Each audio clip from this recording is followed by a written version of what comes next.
Hi guys, ayan. So, kita niyo po guys, so napakadilim. Ah, medyo talagang to maghapon ng ulan. Actually, siya ngayon naka-yellow warning tayo. Yung area ng Cavite. Yan. Kasama na po dyan yung Batangas. So, yun guys. So, ayan. Ito yung aking mga halaman. So, ayan. This is Elaine. Ayan. Ito naman ay black. What do you call this? Black Siam Perfect. Ayan. Ito. Medyo maliit pa lang siya. And then, meron tayong Caladium. Anto, Black Mamba. And then, meron tayong pink jelly or super pink. Yan. Meron tayong 20 karat glaunia. So, yan, medyo maano siya. And then, meron tayong, ito maganda to guys, aglaunima din ito. Nakalimutan ko yung name niya, bago lang kasi ito. Then, ito yung pink Siam Perfect natin. Yan, then meron akong bagong tubong. Ito ay Pink Valentine. Lady Pink Valentine ito. Bago lang ito. Bagong suloy. Ayan, ganda siya.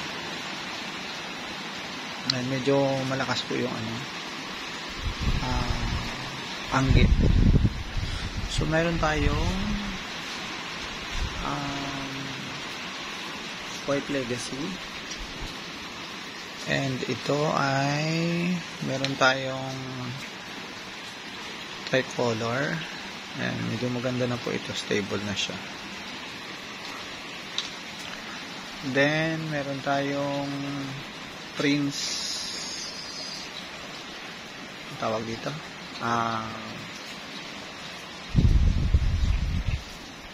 I forgot. So, yan. Mamaya, balikan natin yan. Ito, meron tayong red vein. Parang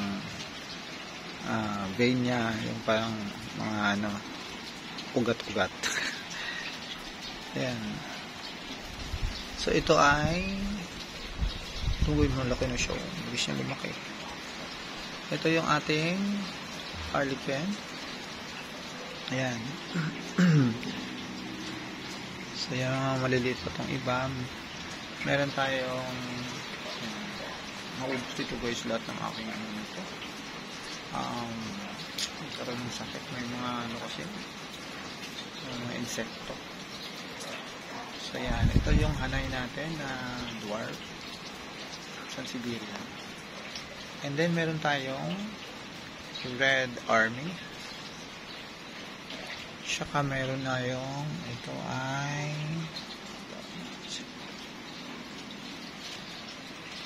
yan guys, medyo madilim-dilim pa dito sa area. Going to 6 AM pa lang. So meron tayong itong ganda na niya, Red Siam. Ayan, tatlo po yan. Ayan. So yan, so meron pa tayong yung ating dito. Ayan, meron tayong ito guys, Sultan ata. Ayan. Then meron tayong red suksum. Ayan, hindi pa siya masyadong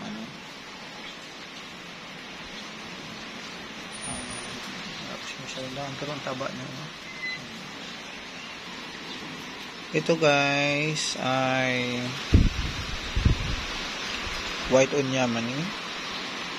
Ayan. As you all see guys, medyo lakas ng ulan with ng hangin. Ingat po tayo, lalo na yung mga papasok ng trabaho kasi talaga medyo tuloy-tuloy itong ulan na ito dahil sa napakadilim. So yan, so kita niyo yung aking halamanan, medyo medyo hila na ng tanim. So yan. Then ayan, sige, natin, lakas ang ulan, so maririnig yung background ng ulan. So guys, ito so yan guys, meron po tayong Big Roy. Ayan, big talaga siya. So yan, hindi ko nga ito masyadong inaalagaan. So yan, tapos meron po tayong Eta Rose. Ayun, ang Eta Rose natin. Ito yung Eta Rose natin. Medyo madilim ba po kasi dito. Ito guys, yung ating Hongyan. Ayan. Bagong bili ko po ito. Hongyan Aglaonema. Ayan. Ayan guys, ito guys, 20 karat Aglaonema. Sorry. 10 karat. So yan. Ito guys, for sale na siya. Meron na siyang maliit na. Ito yung ating Boxer Aglaonema. So yan guys, meron po tayong bonsai. Ano po guys, dwarf. And then ito ay ito pagoda. Sansevieria po ito. Yan. Ito naman ay black star na Sansevieria. Ito pala guys ay meron na tayong dito. Meron na tayong ay little white soldiers. Soldiers. Meron na flower. So yan. So ito guys, hindi ko siya maalala pero ano ko sa inyo ulit ito. Ayan, so may baby po ito guys. Dalawa yung baby nito. Pinapalaki ko lang siya para may benta na rin natin. So ito guys ay Prince of Melo. Ayan, Prince of Melo po ito. Medyo mahal po ito ng konting dito. Tapos ito din, halos same sila pero inaalam ko kung pareho nga ba sila ng variety. So yan. So yan guys, so ulitin ko po ay naka-yellow warning po tayo dito sa Cavite area at kasama na yung Batangas and some parts of northern Luzon. So expect po na maghapon po yung ulan na ito. Ayan. So yun lang guys. Ayan. Huwag niyo po kalimutan i-like at i-subscribe ang aking YouTube channel. Ayan. Broker Nolin Andrade. Ayan. Ganda-ganda guys. So, yun yung aking pink Siam purple. Yun lang guys. Thank you.